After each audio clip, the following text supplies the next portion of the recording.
Hello, hello, hello everyone. How you doing? Jessica, how are you doing? Posh, how you doing? Posh Kitchen. Hello, Tiffany. Hello, hello, hello. S. Cappington. Hi. How's everyone doing? A wave. It's just us tonight. Hi, Dottie Drew, Kelsey. How are you doing? Tiffany Zelig. Hi, Lily. How are you doing? Cindy St. John. Hello, Savvy Seven. How's it going, everyone? Kelsey, Sonia, Shalika. Hi. Tiffany. Hello again. Lauren. Hello. It's a beautiful day. I stayed home today. I made calls from home.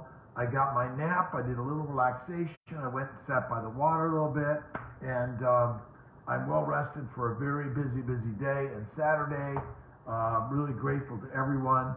And we are not putting people off. By the way, we're not putting a bunch of people on birth control pills.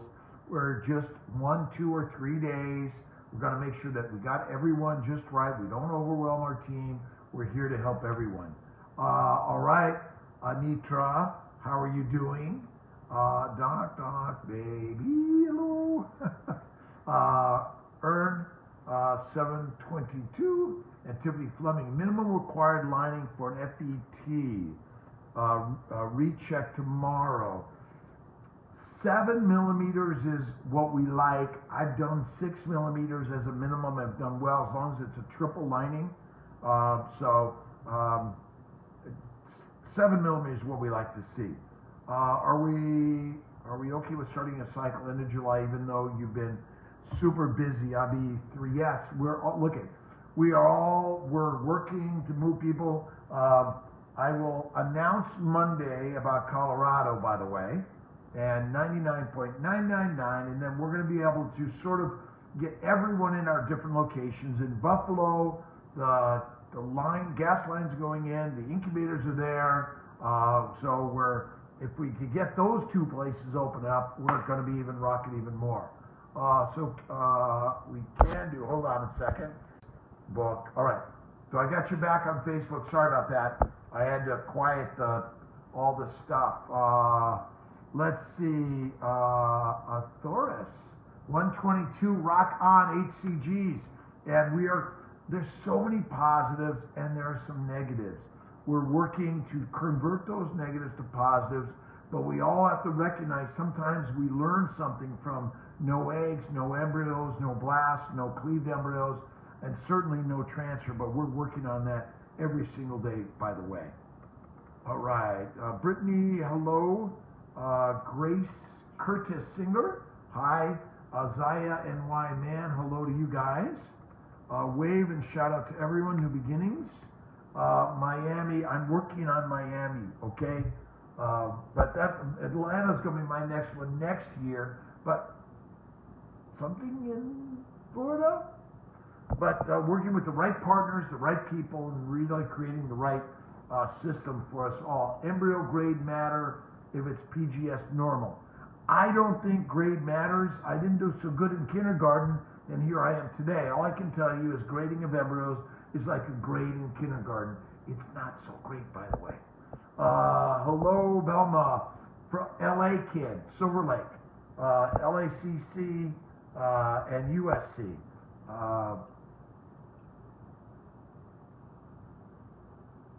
I haven't announced California yet, by the way. Colorado, which is close, which may be easier for a lot of people, by the way. Colorado Springs, and I know, hi to Houston, Amy Tobar, how you doing? Anna Griffin, hi from Idaho, Ohio, and Georgia. I'm not able to name them all right. My brain's a little slow right now. Let's see, chances of first transfer success. An excellent success, by the way, but we always, again, we don't want to learn how to do it better, but sometimes we do learn how to change it up and do it better, by the way. Josie, hello. Cassie, and hi Amy from San Diego.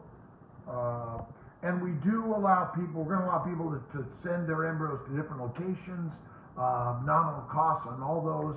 But if you have embryos someplace else, we accept them in also, by the way. And we're open, we're running, we're busy.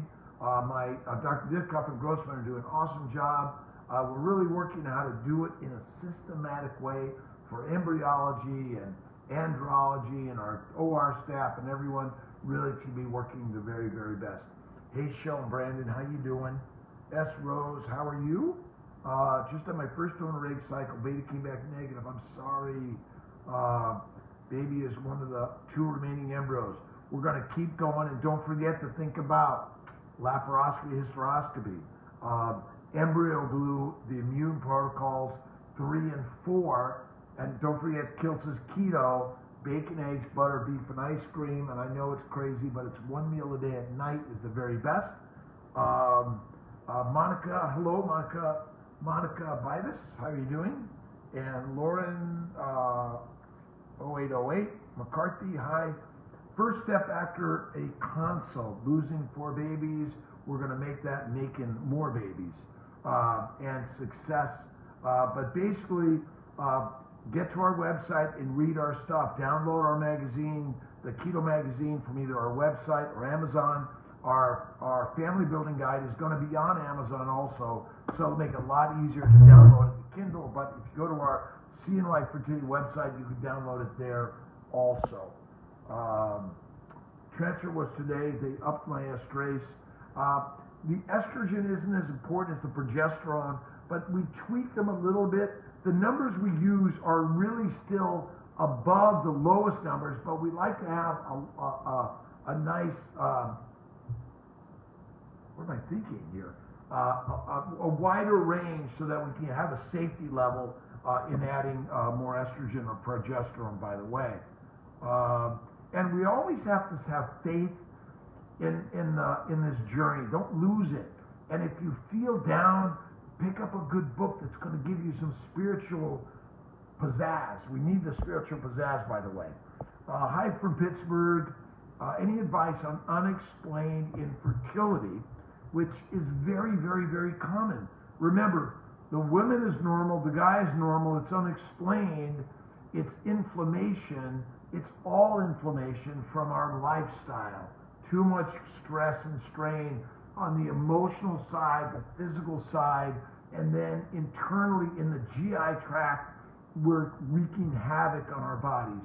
So when you look at that and think about silent endo, where you may either do laparoscopy, hysteroscopy, 1 to 2 months of Orilissa, letrozole, or antibiotic, antiviral, antifungal, which I think can be very helpful, but also immunologic evaluation and treatment in our immune protocols can be very helpful, and most of all, Kiltz's keto. And look at Maria and Craig Emmerich's stuff, by the way.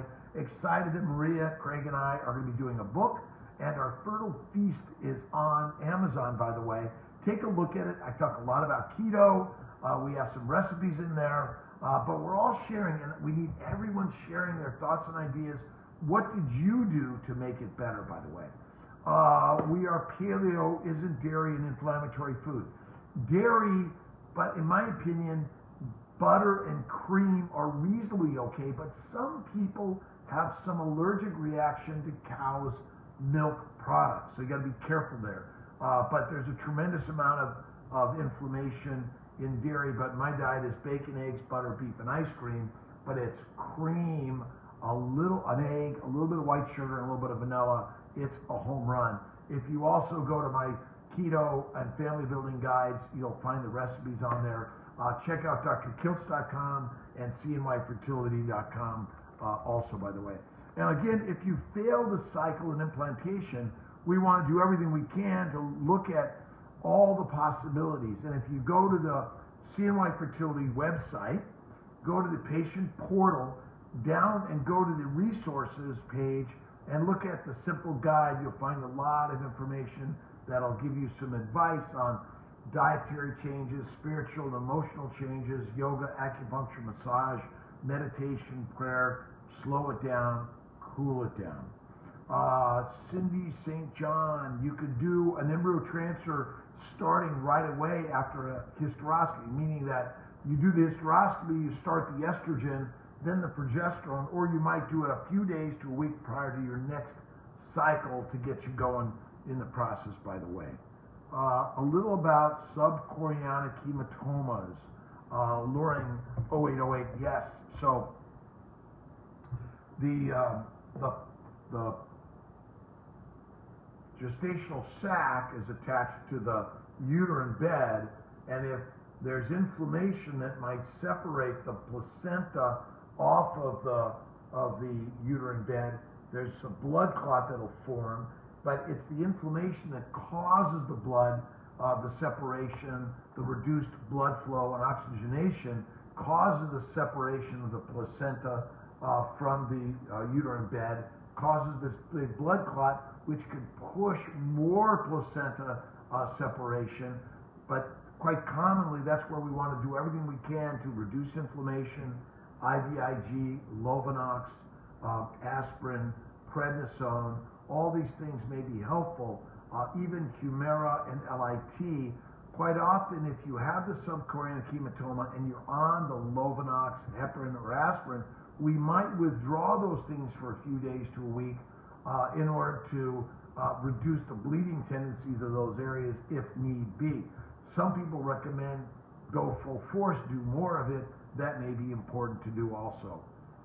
Fresh or frozen transfer is better result pregnancy, or does it make not? It's individualized depending on your estrogen levels, the number of eggs you have, progesterone levels. If your estrogen is over 4,000, over 3,000, we may be more likely to recommend a frozen. Certainly if the progesterone is over 2.5 to 3 the day of trigger, more apt, but it's not a solid, you can only do this and you can only do this. Certainly hyperstimulation is the thing that we're probably more concerned about in the sense that if you're pregnant, it could be worse in the process, by the way. Yes, you can eat my ice cream after an embryo transfer. Bacon, eggs, butter, beef, and ice cream, 1 meal a day at night, and get off the treadmill. It does help, and it does work, by the way. Hey, Brother Ray, how you doing? I did a lot of paleo one time. Paleo really helps a lot. Many people, remember, there's vegan, vegetarian, keto, and paleo technically. It's a relationship to the amount of fat and carbs in the diet. Paleo is going to have a little more carbs than keto, or a little more fat in the keto than there is in the paleo. But in general, standard diet is going to have 60% carbs, about 20% protein, and the remainder is going to be fat. In a keto, it's about 70% fat and about 20 to 30% protein, by the way. And very little, listen, 5 to 10% of the carbs is what I recommend. Why get off the treadmill? So the more you exercise to heat up the body, it heats up the core. And that's how you damage your DNA and your eggs and the rest of your body. So actual exercise that's high impact and heating up the body, which is not good for the fight or flight response, epinephrine and cortisol. It reduces serotonin and oxytocin, and it heats up the core. Remember, when we're running, I know I sweat profusely. It's to cool the body, but the body is hot. It damages egg and sperms and embryos and the uterus, by the way. Beta, with my beta 122 on 8 days, both embryos implanted. It could be 1, it could be 2. It's not always easy to figure that out. The keto 1 meal a day is the very best. Absolutely, Brother Ray. Transfer today, cannot take baby aspirin. What else can I take? Low-dose naltrexone, CBD oil, and whether or not you can take either the Lovenox or heparin, that might be another look at. But yeah, if someone's allergic to aspirin, don't touch it. There's some people that absolutely shouldn't do it, by the way.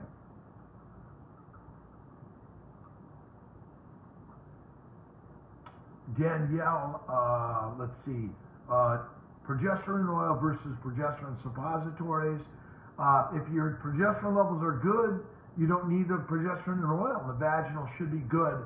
I don't push that unless you have some issues, by the way. Doing double trigger help to get more mature eggs? Does it help smaller follicles catch up? The Lupron and the HCG, the first shot, I think combines and helps maturation and release. The second Lupron shot helps to both mature and release. The second Lupron shot is mostly given to those women who have a very low LH level, and so you need that extra dose. We tend to just give the 2 and the 1, but quite often HCG Avidrol alone is all you need. You don't necessarily need both of them, by the way. After having a baby, Deborah, hello, Deborah. I had a baby, great. So usually 3 months minimum is my recommendation. Some people recommend 6 months. I don't think you need a year, but 3 months should be enough. If you had a C-section, maybe 4 months. Butter and cream are low in casein. That's correct. So you got to get the very best butter and cream, by the way. It's not as immunogenic, inflammatory as other milk products, and I personally have found this to be the healthiest thing. My migraines are gone, my bowel bleeding's gone, my arthritis, psoriasis is gone. I feel better than ever before. My kidney stones are gone. So I really think it's a home run. Take a look at Marie Emmerich stuff, Craig Emmerich stuff. Take a look at my Keto magazine. Take a look at our new, the Fertile Feast. And again, Maria, Craig, and I are coming out with a new book, hopefully by the end of the year, if not beforehand. Desiree, hello. Maritza, how are you? A good estrogen level. It all depends on whether you're doing a natural cycle, letrozole trigger, Clomid trigger, or injectables. So there's just such a wide range. But estrogens above 3,000 in a fresh cycle, we typically don't like to transfer because of the risk of hyperstimulation. But sometimes you get those numbers even in people who are doing frozen transfer, and you can do fine with that. Grass-fed, right on. Do all women who have C667T MTHFR gene mutation need to take Lovenox? Well, the answer is not all women who have those defects have pregnancy issues, but if you do, we do recommend the Lovenox, heparin, the aspirin, and the steroids. Really helps a lot, by the way. So, by the way, we're 15 to 30 minutes midweek, Monday through Thursday, Sunday at 10 a.m., fireside chat for an hour, similar conversations. Glad that everyone's joining us and giving us some good questions, comments. If there are particular things you'd like us to talk about, even if you email them to Justine Taylor, jtaylor@cnyfertility.com, or W. Kiltz, Will Kiltz, WKILTZ, or even to me, rkiltz@cnyfertility.com. I'll take a look at it, try to bring these questions and comments and share the stories. Your stories really, really are valuable. All of our stories are valuable. Bring them to the forefront so we can talk about them and how we can all learn from what you may have done to help you in this journey. What supplements do you recommend for PCOS? Kiltz is keto, key. Ovasitol, inositol, and CBD and LDN I think are really helpful, by the way. And for some men and women, by the way, the metformin, I do the 500 milligrams. I know Dr. Corley likes higher, but look at that also, by the way. First baby 5 years ago, when I get pregnant again, do I need to have another C-section or can I do a VBAC? You know, I'm not going to comment on whether or not you can do a VBAC. There are a lot of hospitals and doctors that don't let you do a vaginal delivery after a C-section. So you have to look and talk to your OB/GYN doctor, find out about that, by the way. Plenty of women are having vaginal deliveries after C-sections.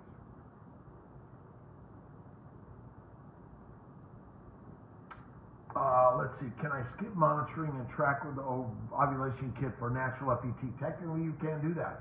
One caveat is, we don't do transfers or IUIs or retrievals on Sundays. It depends on, there can be a day early or a day late, but typically that one day. So you can do the ovulation predictor kits. You can call us, hey, I surged today. I want to schedule my transfer. Now, if you don't get any blood testing, we can't be sure that your numbers are right, but you can always maybe get a blood test the day prior or a couple of days prior to transfer to confirm, did I ovulate? Do you suggest, Kaylin, how you doing? Do you suggest a very small uterine fiber being removed before IVF? My OB said that it was very small. Typically the small ones, no. 1.5 to 2 centimeters. 2 centimeters is kind of like my cutoff, or larger, I usually recommend removing. If they're in and around the cavity, remove it. Some of these, like 0.5 centimeters in the middle of the uterus, forget it. You can't get them, and I don't think they're that important, by the way. Dottie Drew, thank you. Share the stories. We're going to talk more about them. Concerned that my lining is not shedding enough for frozen. Well, a lot of times I say, if you measure it, it's thicker, don't worry about it. Just start on your meds or recheck it later to get ready for the transfer, because these baselines are not always very accurate. And I'm working on my travel team, my global team, my in-office team, that sometimes you can just, whatever you see, know what it is, add the estrogen, the other medications, or do a natural, and see what it is when you get to 7 to 14 days of the cycle, and determine what to do there. Because I see so many thick linings at the beginning. Okay, let's redo a baseline in a few days. You don't need it. Let's add Provera. You don't need it. Just step back and take a look at it. You'll be fine 99% of the time. I've been doing Ovasitol for my Duostim. Oh, by the way, a Duostim. After retrieval, you start your injectables a week later. You then will take a look about another 7 days later. If you don't take your injectables or letrozole with injectables, you're not going to get eggs in that process. So it's real important that you, a duo stim or a triple stim is, you stim and do a retrieval. You start a stim about 5 to 7 days later. You don't even need a baseline. And then you go right into screening, monitoring about 5 to 7 to 10 days later to see, 10 days is a little long, but about 7 days later to see how you responded and determining on the trigger shot, by the way. It's not perfect. If you're a poor, low responder, it can help, but sometimes you may not even get eggs, by the way. 2 failed transfer of good quality embryos with DNC help before next FET. Let's see, Dan's mom. Hysteroscopy, yes. DNC, yes. ERA, possibly. Laparoscopy, yes. Antibiotics for 2 to 4 weeks. Antibiotic, antifungal, antiviral, absolutely. Look at the immune protocols and think about adding either 2.5 of letrozole to the estrogen or letrozole 5 to 10 with a trigger shot, and that's another way to do it. Embryo glue, PRP, HCG washes, I think can be very helpful, by the way. Let's see, Portia Brownridge. How you doing, Portia? A pleasure. My doctor is starting me on letrozole 2.5 in a few weeks. I only ovulate from the side. I would do 5 milligrams, not 2.5. I go 5 to 10, but 5 is my minimum. Ovulate.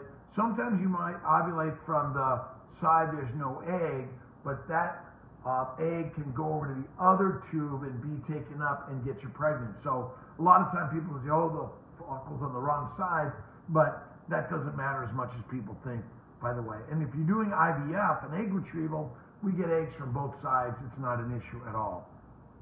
I have 15 embryos, make it early embryo stage. How many can I expect to survive the blast? Anywhere from 2 to 15. It's really, usually about 5 to 8 is a good number, but we're going to visualize all of them. And really, why some people go to 15 blasts and other people make 1 or 2 or none, that's our biggest mystery in all of this, right?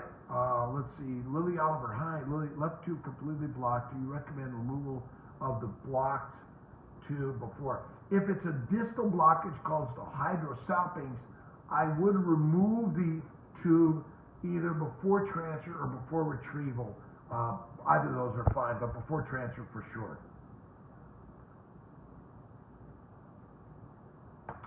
I seem to have twice as many follicles the second half of my duostim, so it seems to be working. I think, but again, duostims for everyone. You must start the injectables with about 5 to 7 days after retrieval.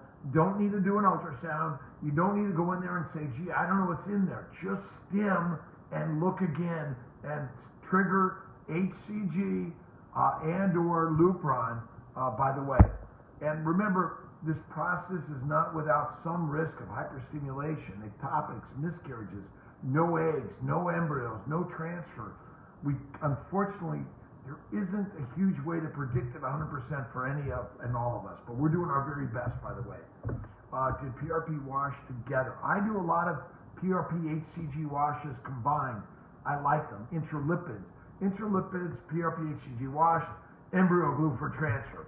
By the way. Oh, and Kiltz keto. By the way, BTW, right on. Thank you. A pleasure, by the way, to everyone. 50 million follicle day of trigger be likely to release a mature egg. Good chance, by the way. The 15 to 18 millimeters are in the good range group, by the way. Shelly, hello, Desiree, Franca, Megan, losing hope. Hold on to it tightly, and lots of positive thoughts and energy from all of us to all of us, right? The more we all visualize together the prayers and visualization, remember, it doesn't have to be religious, spiritual, the power of positive brain waves. It just emulates to the universe for all of us, by the way. Oh, but don't forget Erin McCullough's Fertile Hope Yoga. There's so many people out there bringing love and support and kindness and great ideas to the process. Remember, I'm only giving you my perspective. There's so many others have differing perspectives that you might find resonate with you more than me. Hard to believe, right? But remember, it's a global approach, a blanket approach. We all need to be practicing a goodness to everyone, and start with the person in the mirror, by the way. Progesterone levels be too high with a positive baby? I don't think so. Over 40 is pretty common. I think those are okay. Okay to walk after a transfer. Like, go for very light walks. You don't have to heat up the body. You don't have to go anywhere. Rest, rest, rest. Lining for a successful transfer is the one that your lining was when you have a successful outcome. I've seen 5 millimeters make a baby, but in general 7 to 12, even up to 18 millimeters, but more than 7, by the way. Karen McQuilligan, how you doing? Quilligan, I'm thinking HGH wash, PRP, intralipids, embryo glue for transfer. Yes. When do these each happen? Well, typically HGH, the HGH is not the, let's see, it's a Neupogen wash, HGH sub-Q, it's PRP and HCG wash. Sorry about that, HCG wash, usually 1 to 5 days prior to transfer. Love to everyone, a shout out to everyone. Thank you very much for being part of our team.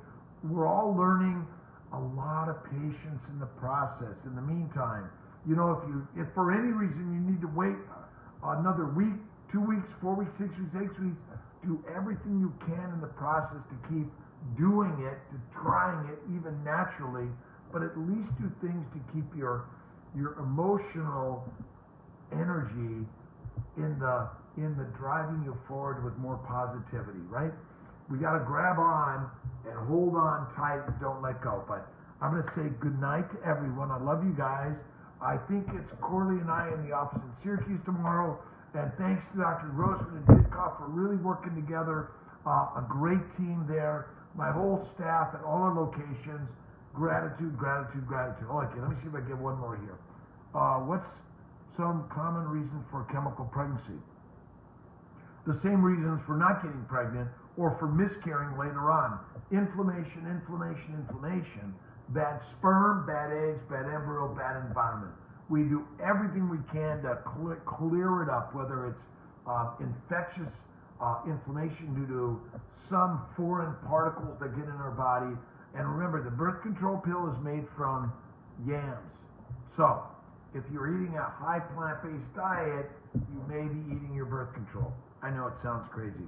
Any success with patients at 43 with own eggs? Yes, we do, Gianna. So, remember, I am fertile. I am successful. I am on this journey with joy as much as I can. And blessings to everyone. God bless. I'll see you guys on Sunday at 10 a.m. Eastern Time. Love you guys. Thank you.